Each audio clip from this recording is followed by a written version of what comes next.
I'm Emma, 24, and last Christmas, my older sister Rachel literally slammed the door in my face after telling me our family didn't want me at their dinner. What she didn't know was that I'd been secretly documenting months of her manipulation and lies, building a case that would expose the real reason she wanted me gone from the family. That rejection at the door wasn't just cruel. It was the final mistake in a pattern of betrayal that traced back to our grandmother's will and an inheritance scheme so twisted it would make your head spin. But here's what Rachel never saw coming. Sometimes the family scapegoat has been quietly gathering evidence, and Christmas morning was about to become the day her entire web of lies unraveled in front of everyone. Before we dive into how I turned my sister's cruelty into the most satisfying Christmas revelation our family has ever witnessed, I want to hear your predictions. What do you think could make a sister so desperate to keep her own sibling away from Christmas dinner? Drop your theories in the comments below, smash that like button, and subscribe, because this story has more twists than a holiday movie, and trust me, you won't want to miss how karma delivered the perfect Christmas gift wrapped in justice and served with a side of sweet revenge. Growing up, Rachel and I couldn't have been more different, which our parents seemed to interpret as Rachel being perfect and me being problematic. She was 3 years older, effortlessly popular, academically gifted without trying, and possessed an intuitive understanding of how to make adults adore her. I, on the other hand, struggled with anxiety, had difficulty in social situations, and despite working twice as hard as Rachel, never quite achieved the same level of effortless success that came so naturally to her. Where Rachel glided through life collecting achievements and admiration, I stumbled through adolescence dealing with panic attacks, learning disabilities that went undiagnosed for years, and the constant feeling that I was disappointing everyone around me. Our parents, Michael and Susan, weren't intentionally cruel, but they definitely had their favorite. Rachel's accomplishments were celebrated with dinner parties and photo displays throughout the house, while my achievements were met with polite acknowledgement and immediate pivots to discussing Rachel's latest triumph. The pattern established itself early. Rachel was the golden child who could do no wrong, and I was the family project that required constant management and correction. This dynamic became even more pronounced after our grandmother Patricia passed away 3 years ago. Grandma Pat had been my refuge growing up, the one adult who seemed to see past my struggles to recognize my potential. She'd been a successful businesswoman who'd built her own accounting firm from scratch in the 1970s, and she'd always told me that my attention to detail and methodical thinking reminded her of herself. When Grandma Pat died, she left her house and the majority of her estate to be split equally between Rachel and me, with smaller bequests to our parents and cousins. It was a substantial inheritance. The house alone was worth nearly $400,000, and her investment portfolio was worth another $200,000. Rachel had seemed perfectly fine with the arrangement initially. She was doing well in her marketing career, had just gotten engaged to her college boyfriend David, and was planning an expensive wedding that our parents were helping to fund. She expressed sympathy that I would have to deal with the burden of managing estate paperwork and suggested that maybe I should consider letting her handle the more complicated financial aspects since she had more business experience. At the time, I was grateful for her offer to help. I was working as a junior graphic designer, making barely enough to cover my rent and student loans, and the legal and financial complexities of estate management felt overwhelming. Rachel had an MBA and worked for a successful marketing firm. She obviously knew more about investments and property management than I did. So I signed power of attorney documents that allowed her to handle the estate transactions, trusting that my big sister would take care of everything fairly and keep me informed about important decisions. That trust turned out to be the biggest mistake of my adult life. For the first year after Grandma Pat's death, Rachel provided regular updates about estate management. The house needed repairs before it could be sold. The investment accounts were being restructured for better returns. There were tax implications that required careful planning. It all sounded reasonable, and I was relieved not to have to navigate those complexities myself. But gradually, her updates became less frequent and more vague. When I asked specific questions about timelines or finances, she'd get defensive and remind me that she was doing me a favor by handling everything. When I suggested maybe I should start taking a more active role in the estate management, she'd list all the ways I wasn't qualified to handle such complex financial matters. The red flags were there, but I ignored them because I wanted to believe that my sister had my best interests at heart. I wanted to believe that for once in my life, someone in my family was truly looking out for me. I should have known better. Rachel had never done anything in her life unless it benefited her directly, and there was no reason to think she'd start with our grandmother's inheritance. The truth about what she'd been doing with our grandmother's estate would eventually surface, but not before she'd nearly succeeded in cutting me out of the family entirely. The changes started subtly about 18 months after Grandma Pat's death. Family gatherings that I'd always been included in suddenly had limited space, or were just immediate family only. Holiday plans were made without consulting me, and I'd find out about them through social media posts or casual comments from our parents. Rachel had moved back to our hometown after her engagement, ostensibly to be closer to family while planning her wedding. She'd rented a beautiful apartment near our parents' house and had become their go-to daughter for everything: grocery shopping, home repairs, holiday hosting, emotional support. Meanwhile, I was still living 2 hours away in the city, working long hours at my design job, and increasingly feeling like an outsider in my own family. The exclusion campaign was masterfully executed. Rachel never directly told our parents not to invite me to things. Instead, she'd express concern about my mental health and suggest that big family gatherings might be overwhelming for me given my history of anxiety. She'd make comments about how I seemed stressed or fragile whenever I did attend family events, pointing to normal human emotions as evidence that I couldn't handle family dynamics. If I laughed too much, I was manic. If I was quiet, I was depressed. If I disagreed with anything, I was being confrontational and creating drama. Our parents, already predisposed to see Rachel as the competent daughter and me as the problematic one, began to accept her assessments of my mental state as fact.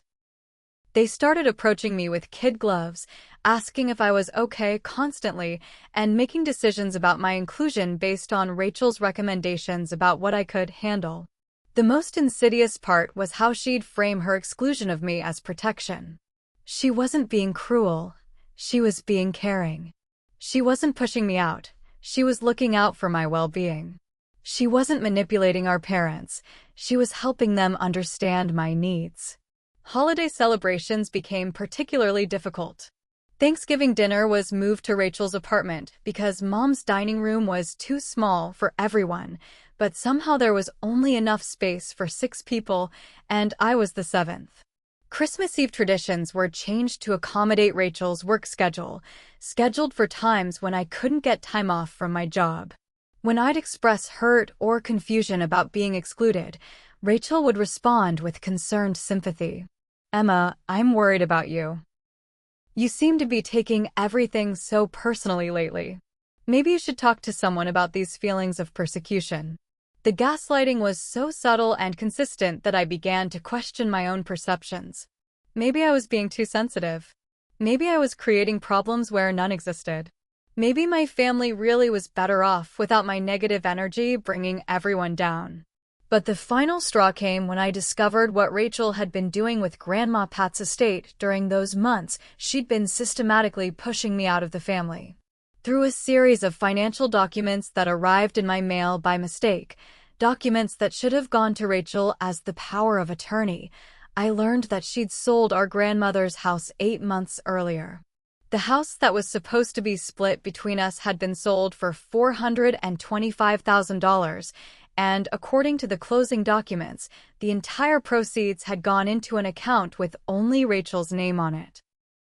When I confronted her about the sale, she had a ready explanation. The house had needed extensive repairs that consumed most of the sale proceeds. The remaining money was being held in trust while she navigated the complex tax implications of the estate. She'd tell me all about it once everything was finalized, but right now the financial details were too complicated for me to understand anyway. But I'd inherited more than money from Grandma Pat. I'd also inherited her methodical nature and attention to detail. So I started investigating. What I found was a pattern of financial manipulation so extensive and brazen that it took my breath away. Rachel hadn't just sold the house without consulting me. She'd been systematically looting our grandmother's estate for over a year, transferring assets into accounts she controlled, liquidating investments, and using the money to fund her wedding and her lifestyle. The worst part? She'd been documenting her manipulation in text messages and emails, apparently so confident in her control over our family that she never considered I might discover her communications with David about how easy it was to manage our naive parents and unstable sister. That's when I realized the exclusion campaign wasn't just about family dynamics. It was about preventing me from asking too many questions about the estate until she'd finished transferring everything into her control. But Rachel had made one crucial miscalculation. She'd assumed that isolating me from the family would make me disappear quietly. Instead, it had given me the time and motivation to become very, very thorough in my investigation of what she'd been doing with our inheritance. The deeper I dug into the estate records, the more horrifying Rachel's betrayal became. Using my power of attorney access to financial documents and some help from a lawyer friend who specialized in estate fraud, I uncovered a scheme that went far beyond simple theft. Rachel had been systematically dismantling our grandmother's estate piece by piece, always with plausible explanations for why each action was necessary and beneficial. The house sale was just the tip of the iceberg.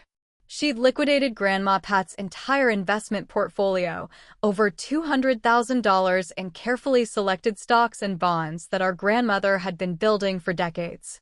According to the transaction records, Rachel had claimed the investments needed to be converted to cash to pay estate taxes and administrative fees. But there were no significant estate taxes. Grandma Pat had structured her estate specifically to minimize tax burden, and the actual taxes owed were less than $15,000. The administrative fees Rachel had mentioned were also fabricated. She'd been paying herself a management fee that wasn't authorized by the estate documents.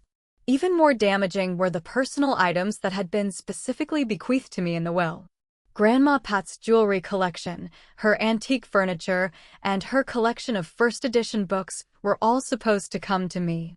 According to the will, Rachel was supposed to receive the more liquid assets like investments and cash, while I was supposed to inherit the personal property that had sentimental value. Instead, Rachel had sold everything. The jewelry went to an estate sale company, the furniture was auctioned off, and the books were sold to rare book dealers. She'd kept detailed records of these sales, apparently to document her efficient estate management for tax purposes. When I added up all the assets Rachel had liquidated without my knowledge or consent, the total was staggering. Nearly $650,000 that should have been split between us had been converted into cash that she controlled completely. But the most damaging evidence came from her communications with David about what she was doing and why. In text messages from 8 months earlier, she'd written, "Emma has no idea what any of this stuff is worth. She's so focused on feeling sorry for herself that she's not asking the right questions about the estate." In an email to David from 6 months ago, "I've convinced Mom and Dad that Emma can't handle stress right now. They're totally on board with me managing everything until she's more stable. By the time she figures out what's happening, it'll all be legal and finalized." And in the most damning message, sent just 2 months earlier, "The beauty of having power of attorney is that everything I'm doing is technically legal. Emma signed the documents that gave me authority to manage the estate as I see fit. Even if she eventually realizes what happened, there's nothing she can do about it." Rachel had been planning this theft for over a year, carefully manipulating our family relationships to create cover for her financial crimes and documenting her contempt for me throughout the process. But she'd made several crucial errors that would eventually destroy her entire scheme. First, she'd assumed I was too naive and emotionally unstable to figure out what she was doing. She'd underestimated both my intelligence and my capacity for methodical investigation when I was properly motivated. Second, she'd kept detailed records of everything, apparently believing that documentation would protect her from legal challenges. Instead, those same records provided perfect evidence of her deliberate deception and manipulation. Third, and most importantly, she'd overplayed her hand with the family exclusion campaign. By working so hard to isolate me from our parents and position herself as the reliable daughter, she'd created a situation where any revelation of her crimes would be even more shocking and devastating. Our parents had no idea that their trustworthy daughter had been systematically stealing from both me and our grandmother's estate. They had no idea that her concern for my mental health was actually a manipulation tactic designed to prevent me from discovering her theft. But they were about to find out, because I was done being the family scapegoat who disappeared quietly when things got uncomfortable. Rachel had spent months making me feel unwelcome in my own family. She'd stolen my inheritance, manipulated my parents, and tried to gaslight me into thinking I was the problem. Now it was time for her to discover what happened when someone who'd been systematically underestimated finally decided to fight back. The final piece of evidence that transformed my case from suspicious to absolutely bulletproof came 3 days before Christmas, delivered by the kind of coincidence that makes you believe in cosmic justice. I was checking my mail before leaving town for what I assumed would be another awkward, abbreviated holiday visit when I found an envelope that had been delivered to my address by mistake. It was addressed to Rachel, but the postal worker had apparently misread the address labels.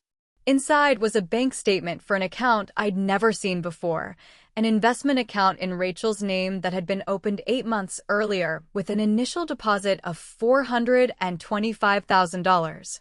The exact amount from the sale of Grandma Pat's house. But that wasn't the shocking part. The shocking part was the current balance, $127,000.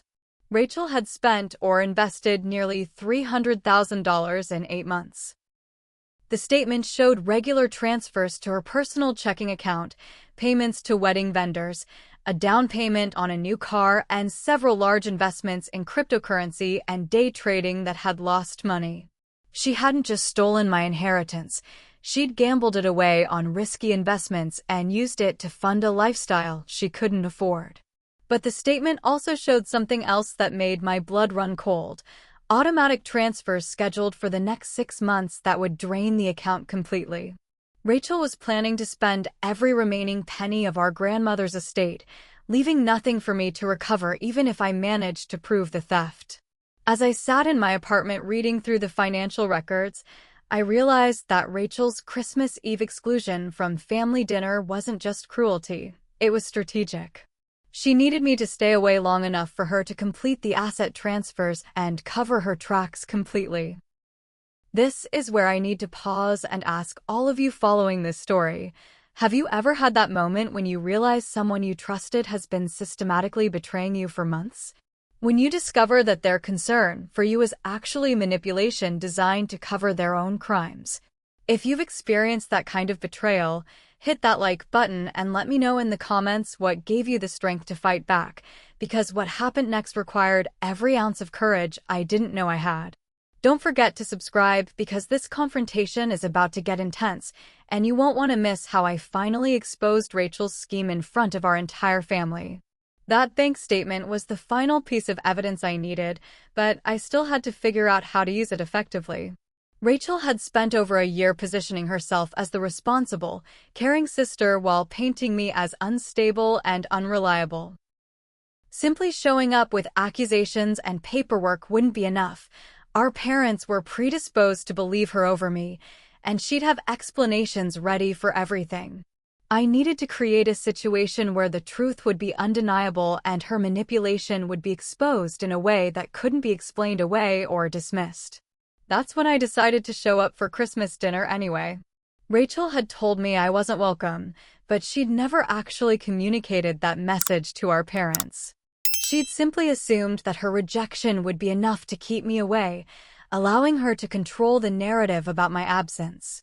But I'd learned a few things about manipulation myself over the past year of being manipulated. I knew that Rachel's power came from controlling information and managing other people's perceptions. Her entire scheme depended on keeping our parents from seeing the full picture of what she'd been doing. So I decided to give everyone the full picture at once, in a setting where Rachel couldn't control the conversation or manage the aftermath.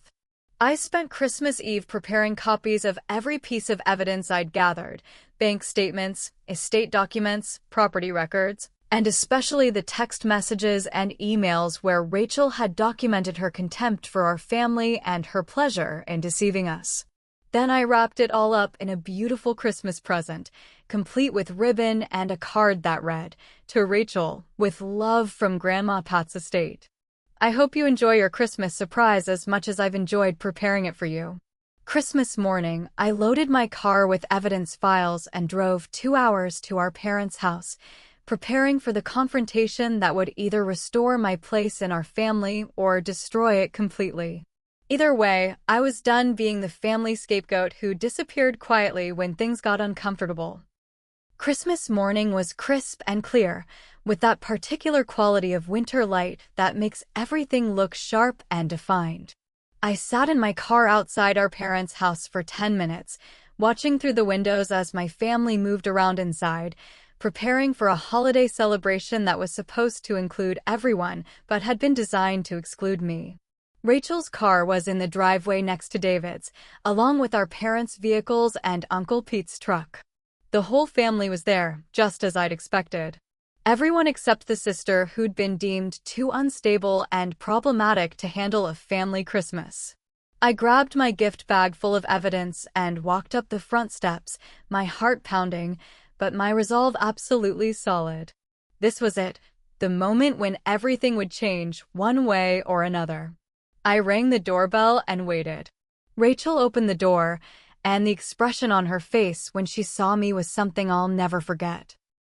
Pure shock, followed immediately by anger, then a quick calculation as she processed the implications of my unexpected arrival.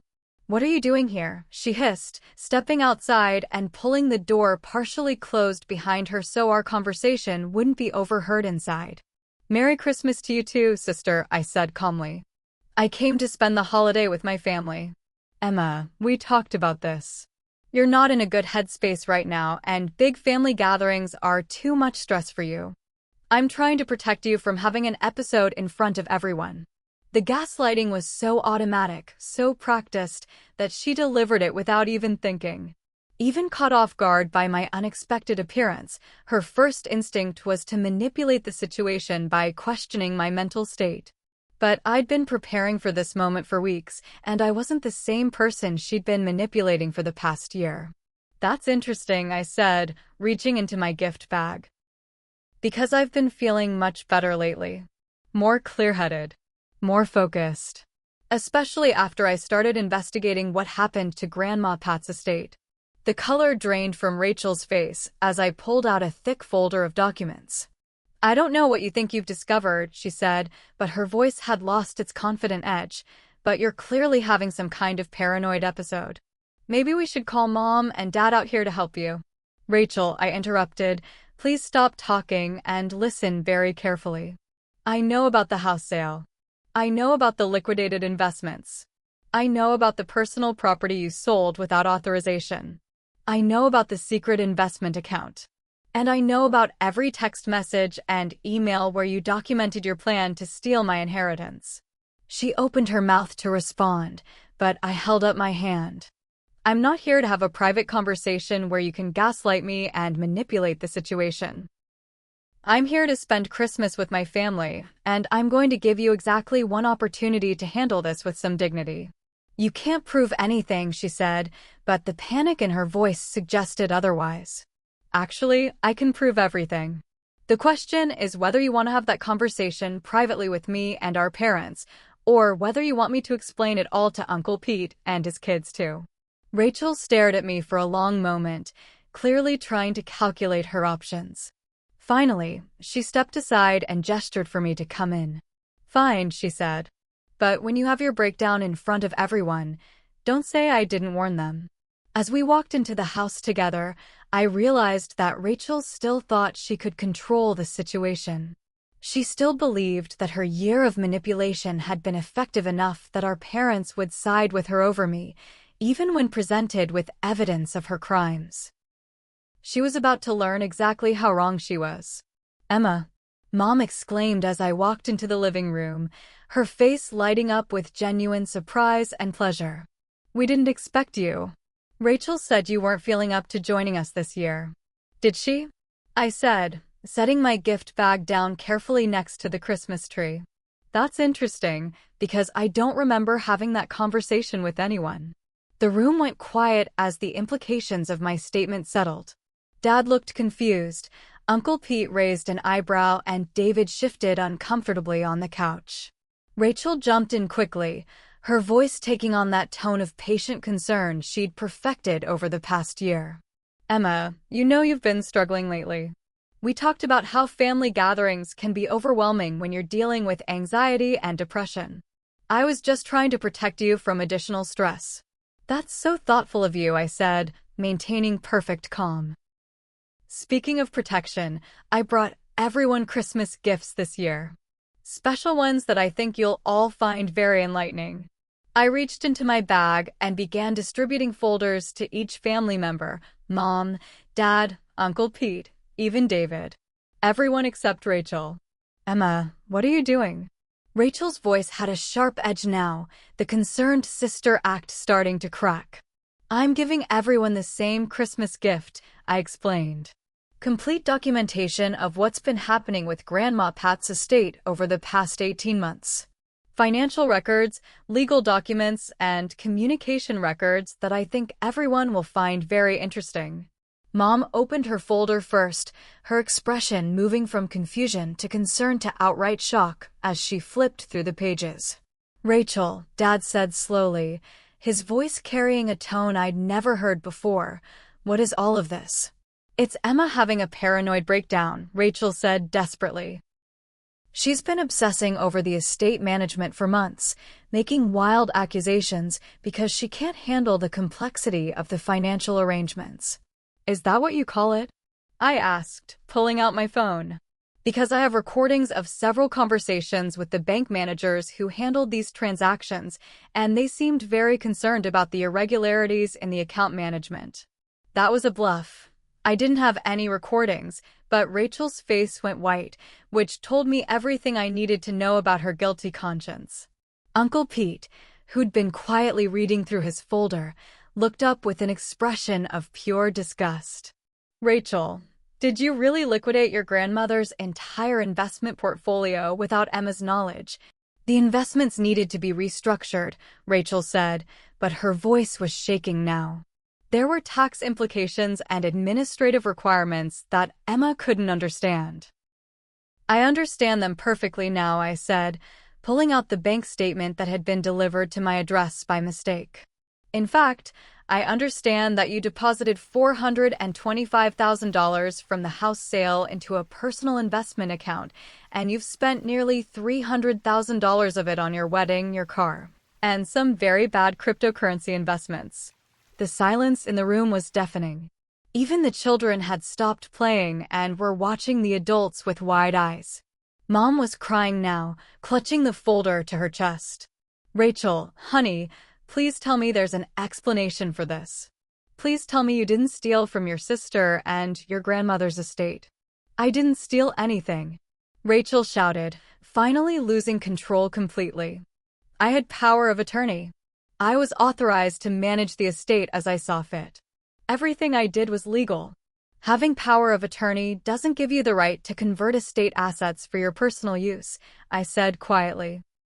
"It gives you the responsibility to manage those assets in the beneficiary's best interests. Stealing my inheritance to pay for your wedding isn't estate management.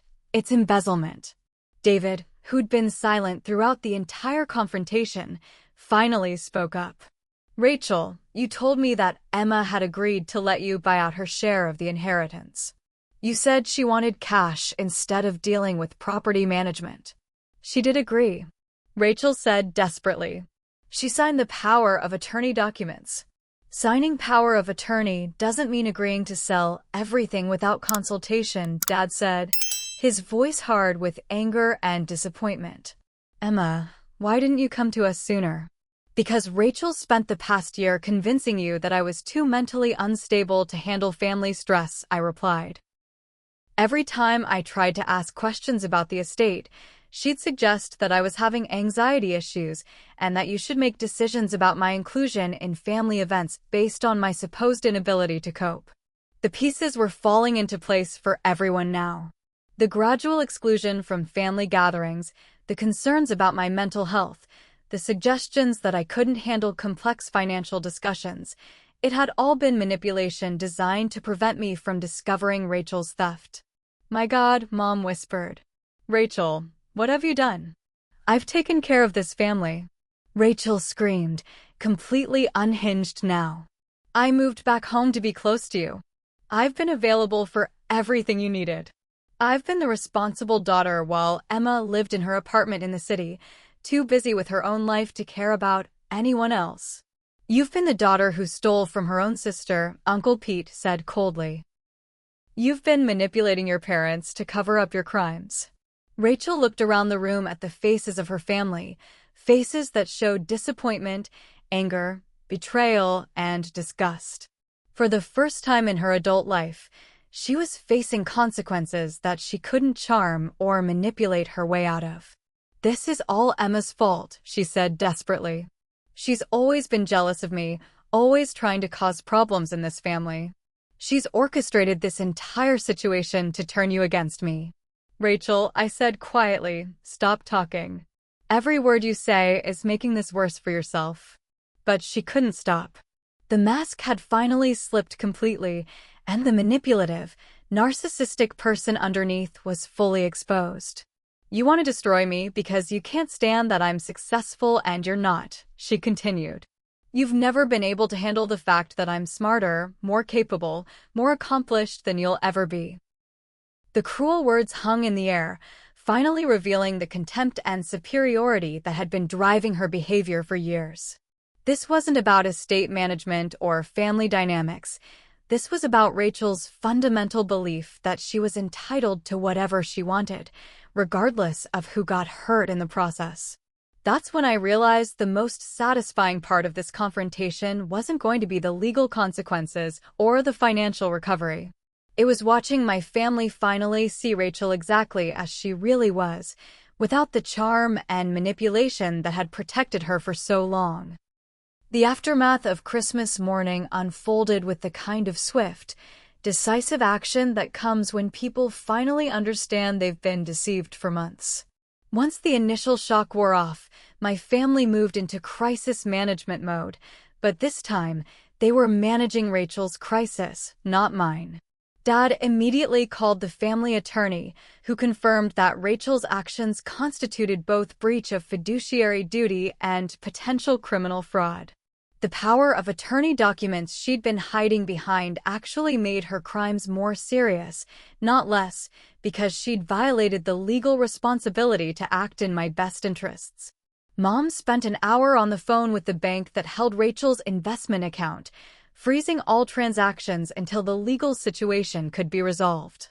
The $127,000 remaining in the account would be secured pending the outcome of the estate dispute.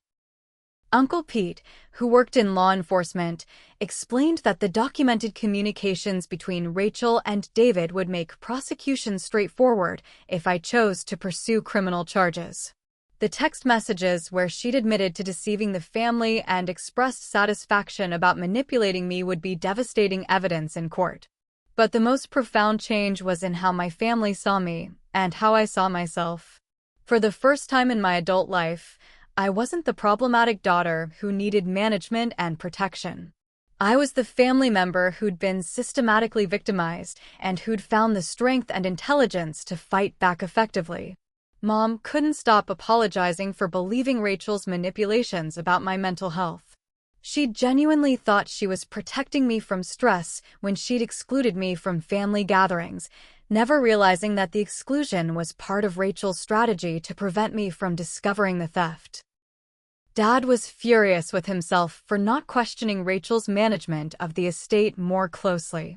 As someone who'd worked in business his entire life, he should have recognized the red flags in her vague financial reports and evasive answers to direct questions. Rachel herself had locked herself in the bathroom and was refusing to come out, while David sat in stunned silence, processing the revelation that his fiancée had been funding their wedding with stolen money. "Emma," Mom said, taking my hands in hers, "I need you to know how sorry I am. Not just about the money, but about everything. About not listening when you tried to tell us something was wrong. About letting Rachel convince us that you were too fragile to be included in your own family. We failed you," Dad added, his voice heavy with regret. "We let our assumptions about your anxiety and Rachel's competence blind us to what was really happening. You shouldn't have had to investigate your own sister's crimes to prove that you deserve to be treated fairly."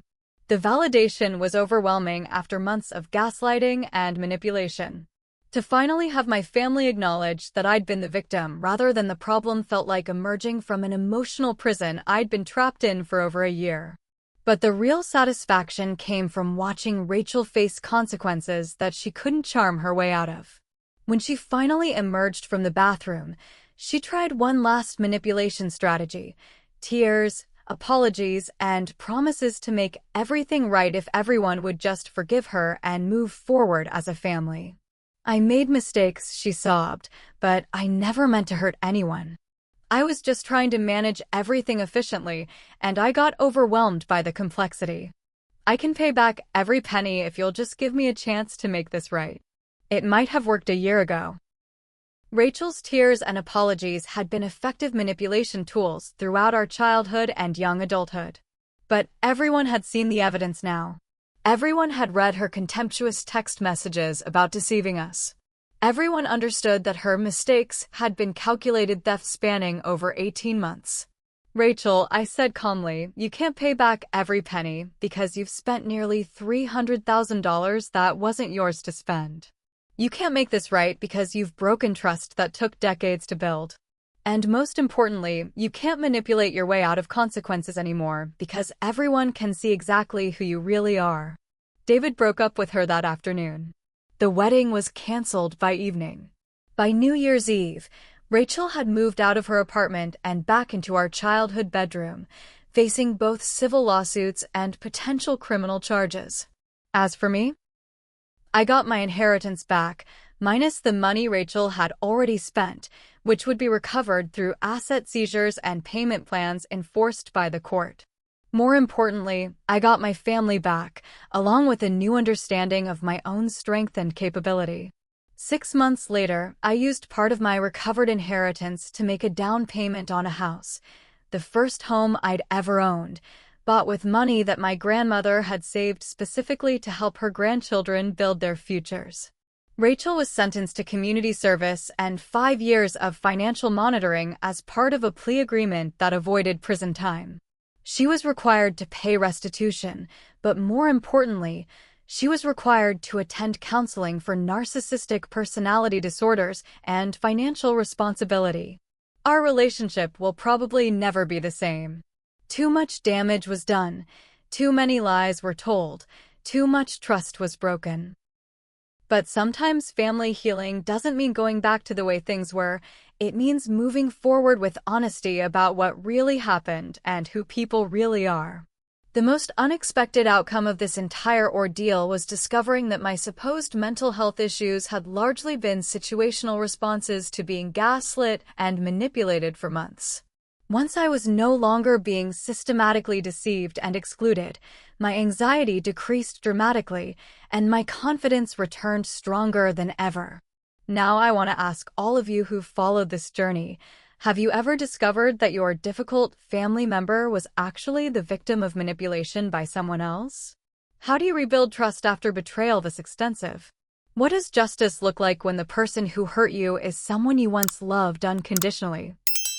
Share your thoughts in the comments below. I'd love to hear from others who've had to expose family members' crimes or fight back against systematic manipulation. Hit that like button if this story resonated with your own experiences with toxic family dynamics, and subscribe for more real-life drama where truth eventually wins over manipulation. Share this video with anyone who needs to remember that being excluded from toxic family dynamics isn't always punishment. Sometimes it's protection that gives you the space to see clearly and fight back effectively. Thank you for joining me on this journey from Christmas rejection to family restoration. Remember that your worth isn't determined by how manipulative people choose to treat you, that evidence and truth are more powerful than charm and manipulation, and that sometimes the greatest gift you can give yourself is the courage to fight back against people who've underestimated your strength. Until next time, may your holidays be filled with genuine love instead of manipulation, and may justice always find its way to your doorstep, even if it takes a little detective work to deliver it.